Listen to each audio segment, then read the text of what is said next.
Hey, thanks for coming to End Capitalism today's YouTube channel. I hope that you have visited the website dismantlecapitalismglobally.com. That is dismantlecapitalismglobally.com. This channel is meant to bring more awareness, heightened awareness about the system of capitalism and its different activities, not just capitalism in the definition of a job and everything that surrounds that, but rather capitalism in the global sphere, capitalism through nations, interactions with other nations, just the whole view of how capitalism works in this global world. And I brought this initiative together because I feel like, there's so many opinions about capitalism. There's so much history about capitalism. And we still are operating under capitalism, even with all that information. So it makes you wonder why in a 21st century world, we would want a system that historically has shown itself to be unstable and imbalanced and fails to enrich the lives of everyday people, whereas it's only uplifting a few people, and the majority of people are struggling to, be prosperous or to just have the basic needs met. Capitalism is stripping people of opportunities. It is not giving us a stable, secure system to work with. And we have to highlight its imbalances. We have to highlight its projections so that we can make better decisions about it.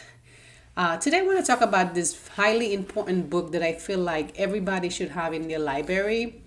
This book is called How Europe Underdeveloped Africa by Dr. Walter Rodney. This book is so jam-packed. It has so much information, and I will take it in two different steps. One step will be where he's referencing capitalism, and also where he brings up the topic of colonialism. As I said before, capitalism operates in different branches. It is not just a tunnel visional idea, nor should it be looked at that way. So I'm going to be taking it in two videos. The book is just highly resourceful. It is just one of those books you should have because capitalism has many paradoxes. I mean, it is just filled with different contrasting activities and rich and poor and so forth. And you have to analyze that. You have to analyze why this differentiation is happening. It's always been around. We just continue to accept capitalism, even with its differences, even with its very conspicuous, ideas which are just not aligning with the human need. So, capitalism is a system that should be analyzed. And when else should we analyze it? What else do we need? Because we have all the information now. We are in a century where information is vast and it is allowing us to digest the information, examine it, and subsequently make better decisions moving forward. So I want to take a few references in terms of capitalism from his book, How Europe Underdeveloped Africa. Get it? You need it. Very resourceful. Okay, so he's talking about, in this segment, he's talking about the relationship between Africa and certain countries and how that relationship, unfortunately, has been one of exploitation. The entire continent of Africa, with all its riches and all its resources, has been a magnet for the venture capitalists. And the venture capitalist knows the value of what's on that continent, and that's why they came. That's why Europe came, and that's why Europe carved Africa for itself in the 1800s, because there are some really valuable resources there. So Dr. Rodney Walter says, man has always exploited his natural environment in order to make a living. At a certain point in time, there also arose the exploitation of man by man. In that, a few people grew rich and lived well through the labor of others. Then a stage was reached by which people in one community called the nation exploited the natural resources and the labor of another nation and its people. That sounds very very relevant today because that's continues to be the venture capitalist agenda, is to exploit resources and people, to get the most out of people by not paying them, by giving them the worst of the worst working conditions, and calling it capitalism and viewing it as acceptable conditions to give. So he's talking about that in his book that was written all the way in the early 1980s. So this book is still a relevant book. Dr. Rodney goes on to say, men are not the only beings that operate in groups, but the human species embarked upon a unique line of development because man had the capacity to make and use tools. The very act of making tools was a stimulus to increasing rationality rather than the consequence of a fully matured intellect. In historical terms, man the worker was every bit as important as man the thinker, because the work with tools liberated man from sheer physical necessity so that he could impose himself upon other more powerful species and upon nature itself. So he's comparing how the worker is just as important as the thinker. So the man in the office needs the man on the farm and on the construction site to be able to exist. Yet the difference is that of a pay. The man in the office finds a way to deprive the farmer and the construction worker in the worst way possible by giving them the lesser pay so that he can keep his office, or she. Dr. Rodney is not referencing the she's in this book, but I can. And yeah, the he or she in the office will always think of a way to get more from the worker without actually having to pay the worker. It's their worth. The worth meaning that the worker can go home to a home that is not about to fall apart because of economic instability. The worker can have time to have a life without having to continuously feed the profit-driven mentality of the man or the woman in the office. Okay, so he goes on to say, more often than not, the term development is used in an exclusive economic sense, that the justification being that the type of economy is itself an index of other social features. What then is economic development, he asked.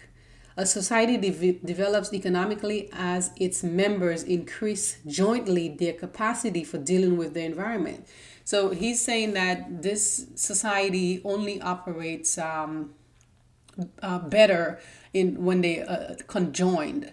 And that is what happens. On the market, people of different backgrounds come together to sell something, to exchange something, right? Again, but in capitalism, the injustice is that someone walks away with more than they need, or they walk away by exploiting the other person, and that's where the wrong of the market becomes more visible.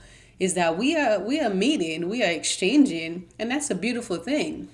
Nothing wrong with exchanging goods for different countries and so forth. But why is it that only a few people have become rich in that, using that same dynamic, whereas so many more have to suffer economically because the few people have all the resources. They have somehow hoarded the cash and the goods, the land, and everything that they can get their hands on, and they make it more difficult for the majority, for us, the workers.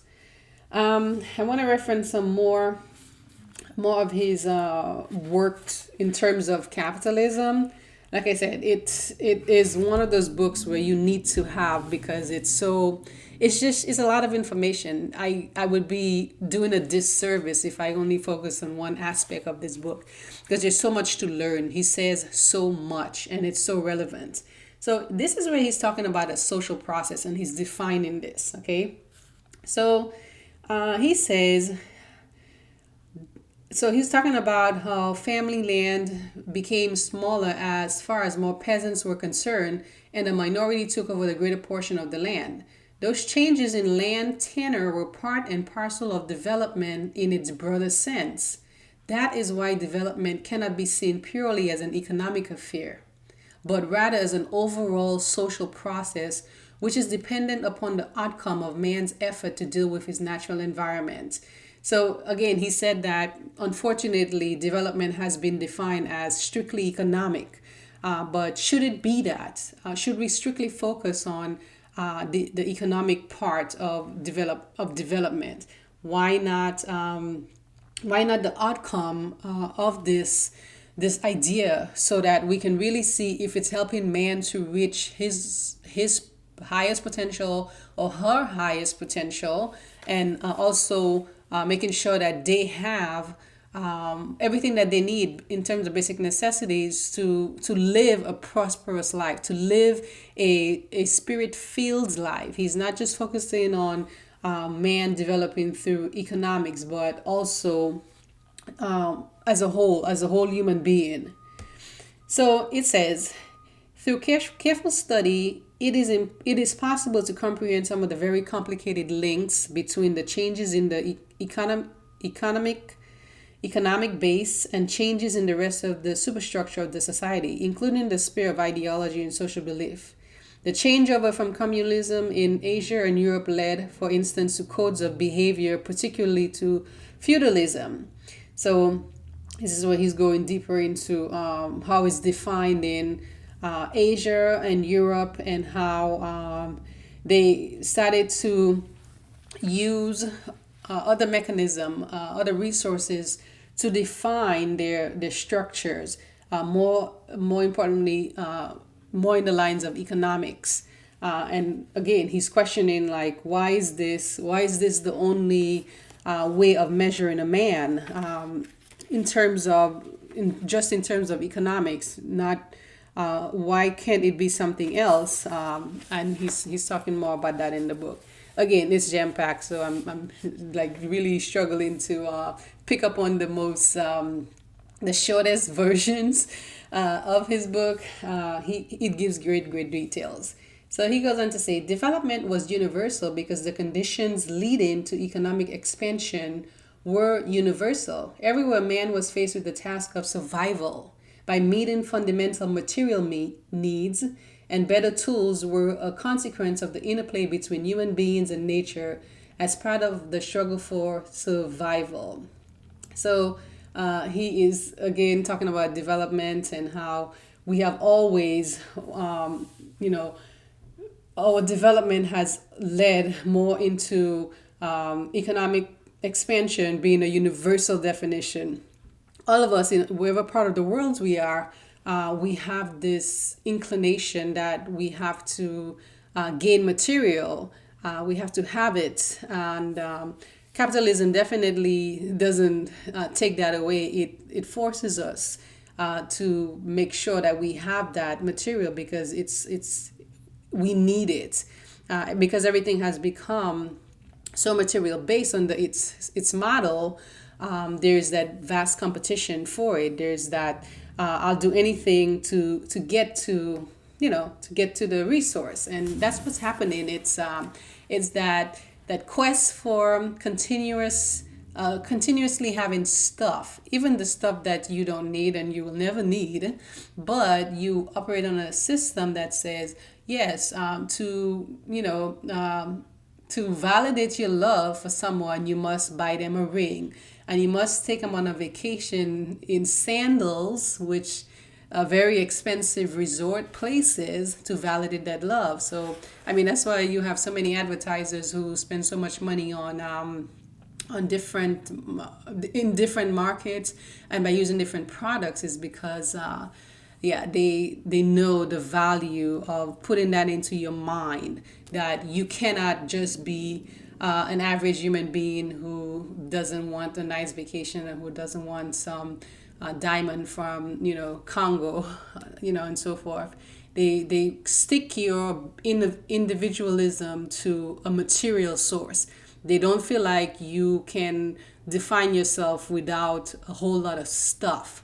And that's the system of capitalism in a nutshell. It's that continuous need to want something to validate who you are. And that's an unfortunate reality. That's an unfortunate conclusion that some people find validation only through the material stuff that they have. And it's a weak, very weak way of looking at yourself, whereas you think you're only better, or you're only more human if you have a yacht, or if you have a certain car, if you have a certain house in a certain neighborhood. It is a very distorted viewpoint. It's a very distorted conclusion to make about yourself. Your value is more than material. Your value is also based on your growth as an individual. What is it that you're doing with your life, and how are you spending your life, and what are you doing to help others? Are you a service to others? All of those components, what we have to work on as human beings, to not just think our entire existence here is about gaining more access to stuff. Thank you for joining. I hope you'll visit the website, dismantlecapitalismglobally.com.